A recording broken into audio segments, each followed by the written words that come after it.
일단은 서론이 필요할 것 같아요. 제가 대회를 열었죠. 세빌파라는 모형 대회를 열었습니다. 올해로 세 번째 3회차이고요. 이번에는 좀 특별하게 현장 전시도 하면서 그리고 다른 작가님들, 모형 작가님들과 함께 그 자선 전시의 형태로 진행이 되기로 했습니다. 그래서 이렇게 포스터가 있는데 이렇게 12명의 작가님들이 함께 하기로 했어요. 그래서 모형 작가 10명, 일러스트레이터 2명 이렇게 해가지고 총 12명이 함께 하기로 했고, 원래는 기획이 자선 전시만 하기로 돼 있었습니다. 그런데 이제 이야기를 하다 보니 그러면 세빌파도 여기에서 같이 하면 참가자분들께서도 뭔가 동기부여도 되고 좋은 일에 동참하시는 거니까 여러모로 좋지 않겠나, 그렇게 이야기가 돼가지고 현재 이렇게 같이 하기로 진행이 돼 있습니다. 그래서 숙대 입구에 있는 갤러리 GD스토리에서 진행을 하게 되고요. 일정은 2026년 4월 13일부터 4월 19일까지 일주일간 진행이 됩니다. 특별한 거는 월요일부터 토요일까지 12시부터 오후 8시까지 진행이 됩니다. 평일에 퇴근 후에 오시는 분도 계시고 토요일 근무를 하는 분도 계시기 때문에 이렇게 일정을 좀 잡았고요. 원래는 12시부터 6시까지인데 갤러리 관장님께서 저희 좋은 일 한다고 마음을 써주셨습니다. 감사합니다. 네. 그리고 일요일 같은 경우 전시 마지막 날이죠. 이때는 저희가 오후 4시부터 그 세빌파 참가자분들의 회수가 이루어져요. 그래서 관람이 좀 원활하지 않을 수가 있습니다. 4시부터 회수가 이루어지니까 그 부분 인지해 주시고, 그리고 전시 마감도 6시부터입니다. 양해를 좀 부탁드리고, 이번 전시를 통해 모인 기부금은 마드레 나자레나의 집에 전달되어 아이들에게 작은 희망으로 이어집니다. 자선 전시를 한다고 했잖아요. 기부처가 필요해서 여러 가지 막 알아보고 있었어요. 첫 번째, 기업화되어 있는 단체가 아닐 것. 기부할 대상이 기업화되어 있는 큰 단체가 아닐 것, 좀 작은 단체였으면 좋겠다, 그런 생각이 첫 번째로 들었고, 두 번째는 그러면은 이제 최대한 작은 곳, 적은 아이들이 생활하는 곳, 요게 대상이 되겠죠. 인가단체일 것, 요것도 중요합니다. 비인가단체 같은 경우에는 저희 작가님들, 그리고 이 세빌파에 참가하시는 분들, 그리고 이 전시에 관람해 주시는 분들, 이렇게 모두가 원기옥처럼 모아가지고 기부를 하는 건데, 이 비인가 단체 같은 경우에는 이게 기부금 영수증 같은 경우에도 발급이 안 되고 개인 계좌로 이렇게 그냥 입금을 드리다 보면 이게 과연 좋은 곳에 쓰여질까라는 우려 사항이 생각이 나더라고요. 그래서 인가 단체였으면 좋겠다라는 생각을 했었어요. 그러니까 다행히 마드레 나자레나의 집은 인가 단체입니다. 기부금 영수증도 발급이 가능하고, 근데 사실 직접적으로 도움을 좀 드리고 싶다 하면 그냥 개인 계좌로 후원을 해도 돼요. 그러면은 이제 그 증서가 발급이 안 되겠죠.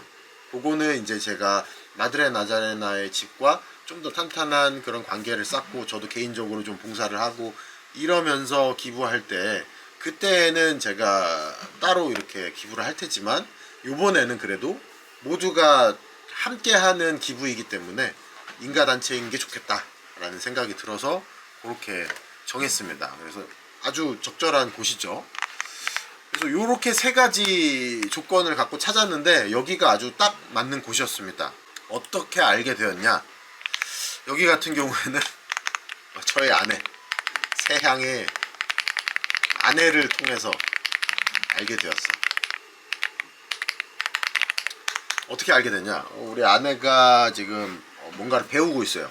배우고 있는데 그 배우는 곳에 갔는데 같은 클래스에 수녀님이 계셨던 거예요. 수녀님.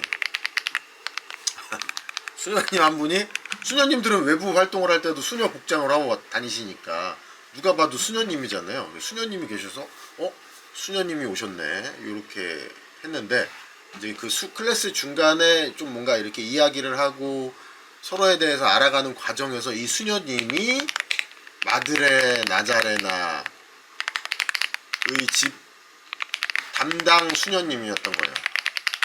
네.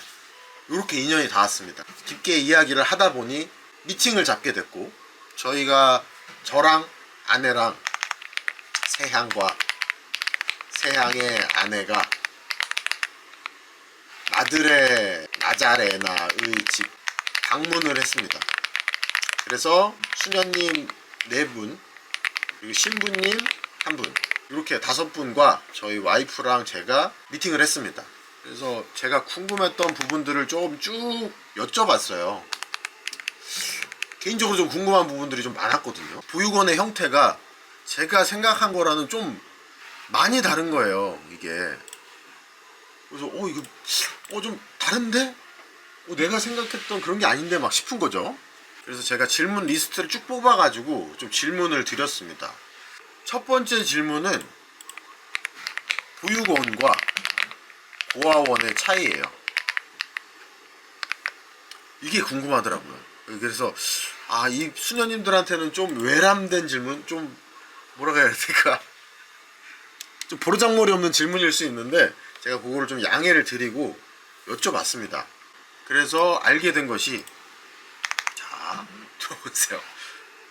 제가 이런 기부를 하면서도 이런 조사도 안 하고 가서 그냥 냅다 질문한 게 좀 죄송스럽기도 하고 부끄럽기도 했는데, 그래도 현업에 계신 분들의 이야기를 듣는 게 가장 정확하지 않을까 싶어가지고 GPT 조사도 일부러 안 하고, 제가 막 좀 안 좋은 지식이, GPT도 100% 믿을 수가 없으니까 안 좋은 지식이 제 안에 들어올 것 같아서 현장에서 물어봤거든요. 그래서 요즘에는 고아라는 단어도 안 씁니다. 보육원, 요것도 바뀌었는데 요것도 적절치 않다고 하더라고요. 그래서 아동 양육시설이라고 지칭을 한다고 합니다. 행정이나 법 공문에서 요거를 사용한다고 해요. 혹은 공동생활 가정이라고 지칭을 하는 거죠. 제가 방문을 해서 영상을 찍어 왔는데 제가 다 보여드릴 수가 없어요. 그리고 내부에서 영상도 촬영을 안 했습니다. 그냥 건물에 요것만 있습니다. 간판이라고는. 이게 이제 거룩한 열정의 딸 수도회에서 운영을 하는 천주교의 한 수도회인 거죠. 거룩한 열정의 딸 수도회에서 운영을 하는 마드레 나자레나의 집인 거예요. 근데 간판도 없고 그냥 건물입니다. 빌라처럼 생긴. 근데 왜 이런 식으로 운영하나 궁금했어요. 아무것도 없는 거예요. 왜 우리가 영화에서 봤던 거는 막 학교처럼 이렇게 학교가 이렇게 있고, 시계탑 이렇게 있고, 여기 막 운동장 있고, 요 앞에 입구에 교문이 이렇게 있고, 여기에 무슨 고아원 이렇게 막 이렇게 써 있고, 막 이런 형태를 상상을 했단 말이죠. 저는 영화를 너무 봤나? 근데 이게 전혀 아니더라고요. 요새는 이렇게 하면 안 된대요. 시대가 많이 바뀐 거죠. 해외는 물론 이렇게 운영을 하는 곳도 있겠지만 현재 우리나라 서울권에서는 이렇게 운영을 하는 곳이 없다고 합니다. 최대한 가정집과 같은 형태로 운영이 되는 거죠. 그래서 아이들도 집에 온다라는 마음을 심어주고, 뭔가 그런 거를 돌보는 분들도 같이 거주하면서 돌보는 거예요. 그러니까 이 수녀님 4분은 여기에서 거주를 하시는 겁니다. 아이들과 같이 살아요. 아이들 4명과 같이. 물론 방은 따로 주무시지만 같이 사는 형태인 겁니다. 그래서 정말 아이들한테는 엄마 같은 분들인 거죠. 이렇게 운영이 된다고 하더라고요. 소규모 인원, 요게 나라에서 법적으로 5명 이하로 정해졌다고 합니다. 최대 7명까지도 하는 데도 있다라고는 하는데, 일단은 소녀님들이 말씀하신 거는 5명 이하. 그래서 현재 마드레 나자레나의 집은 4명의 남아가 있습니다. 7세 2명, 9세 2명. 왜 남아만 있는가? 이것도 성별 분리, 혼성이 불가해요. 혼성 불가.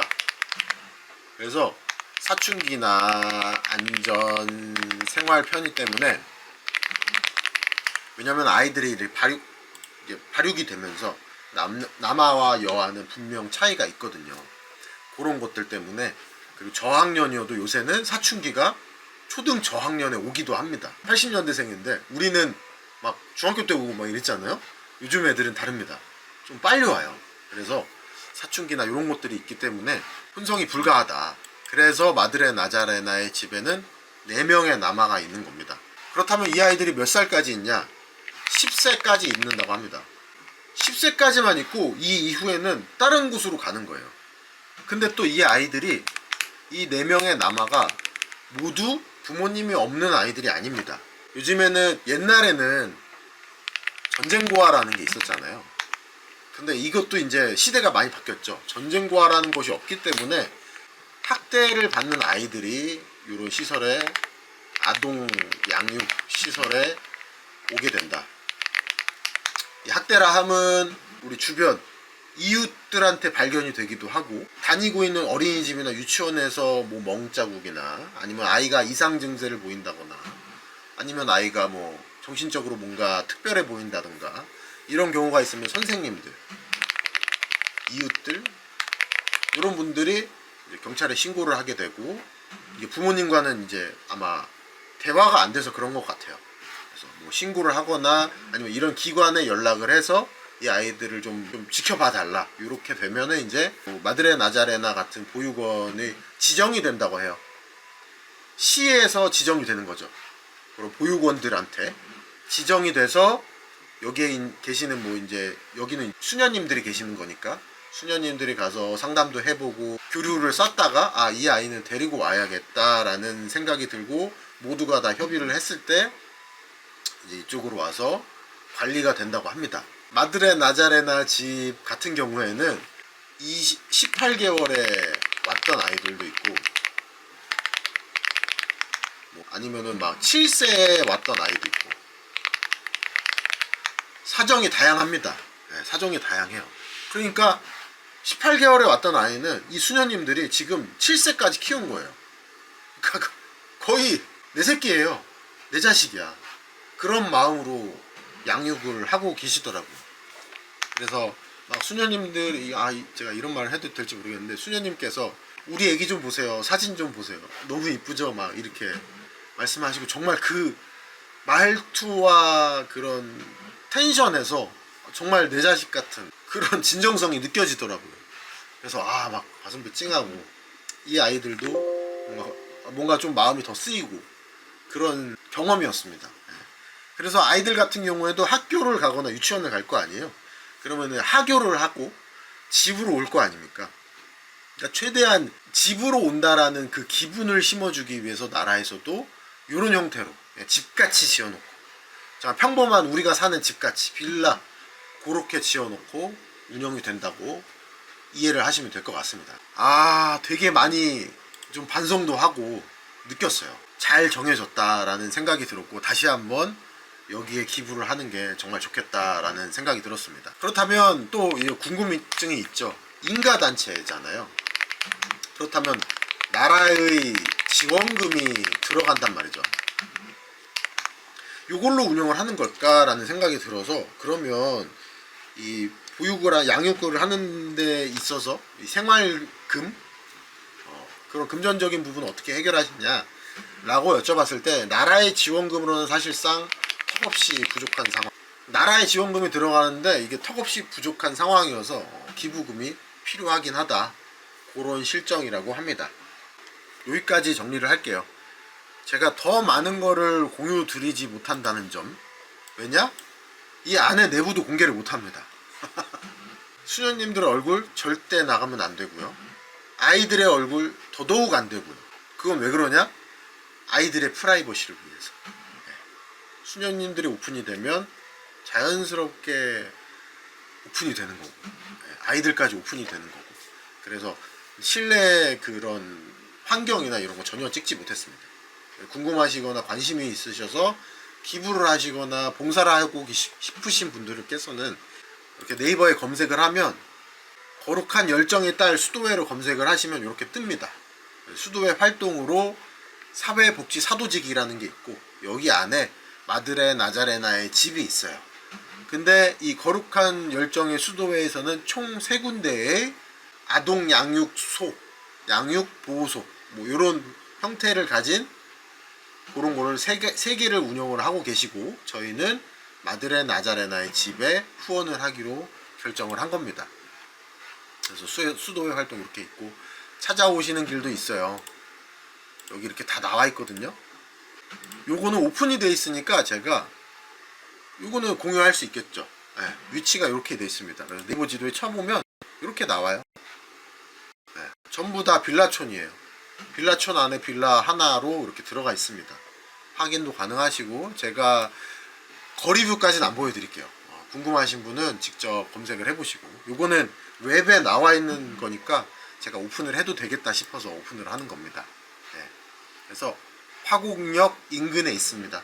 근처 공영주차장이 있어서 거기에 주차를 하고 방문을 했어요. 후원자분들께서는 이제 저희가 따로 현금은 받지 않고 kit만 받았어요. 네. 여러분들한테 나갈 상금 kit과, 그리고 저희가 자체 쿠지를 합니다. 이게 자체 쿠지, 추억의 랜덤 뽑기죠. 네. 아니, 추억의 랜덤 뽑기라고 이름을 붙였어요.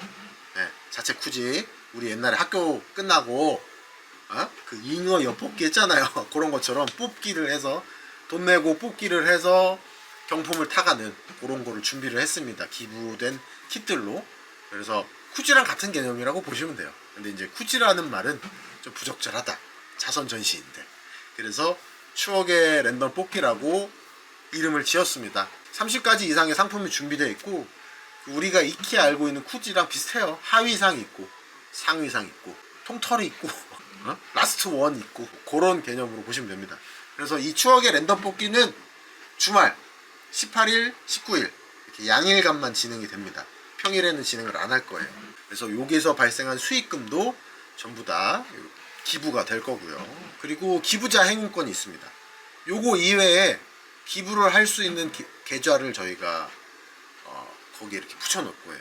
그래서 거기를 통해서 이제 QR 찍어서 기부를 하시게 되면 현장에서 기부해 주시는 분들께 한해서 행운권을 드리고, 행운권으로 추첨이 돼서 당첨되신 분께는 프라모델을 선물을 드리고, 또 여기에는 지금 저희가 이런 카드 뉴스에는 안 적었는데, 기부자에 한해서 총 100명에게 제가 아내와 같이 운영하는 아소르곰 종이잔, 아소르곰 종이잔, 그거를 저희도 기부하는 마음으로 드리려고 합니다. 그래서 총 100개고요. 네이버에 검색을 하면 나옵니다. 아, 이쁘죠? 저희 베스트 상품입니다. 자연스럽게 구겨진 종이잔, 그 맥심 커피 한 잔 딱이고요. 네스프레소 한 샷 딱 들어갑니다. 요거 저희가 기부자에 한해서 100개 한정으로 드리도록 하겠습니다. 그리고 또 마지막으로 전달 드릴 것, 이거는 이제 세빌파에 참가하신 분들, 완성기 올리신 분들에 해당하는 내용입니다. 참가하신 분들이 총 35분 정도 돼요. 참가자 전원 본선에 진출하여서 현장 전시를 하기로 결정을 했습니다. 네. 모두가 오셔서 전시를 해주시고, 그리고 지방에 거주하시는 분들은 제가 택배로 수령하기로 했어요. 그러니까 택배 접수를 또 받기로 했으니까 택배로 보내주시면 제가 대리로 접수를 하도록 하겠습니다. 그렇게 진행이 되고 있다는 점, 그리고 추가적으로 세빌파가 뭔데 궁금하신 분들께서는 저희 카페, 세모카페, 세양의 모델러 커뮤니티 오셔가지고 검색해 보시면 나올 겁니다. 카페에 세양의 모델링, 세양의 모델링까지만 치면 여기 이렇게 떠요. 세양의 모델링 커뮤니티. 세양의 모델링 커뮤니티 이렇게 뜨죠. 이렇게 들어와서 가입하시면 됩니다. 이거 대문 만들어 주실 분 없나요? 지금 3회인데 긱스님이 만들어줬던 1회 이거 대문 쓰고 있는데 이것도 바꿔야 되는데, 어쨌든간 그렇습니다. 궁금한 사항이 있으시면 카페 게시판에 질문 게시판 있으니까 쓰셔도 되고요, 댓글 쓰셔도 되고요. 어쨌든간 영상 함께 해주셔서 감사하고요. 전시 4월 13일부터 19일까지 많이들 오셔가지고 함께 해주셨으면 좋겠습니다.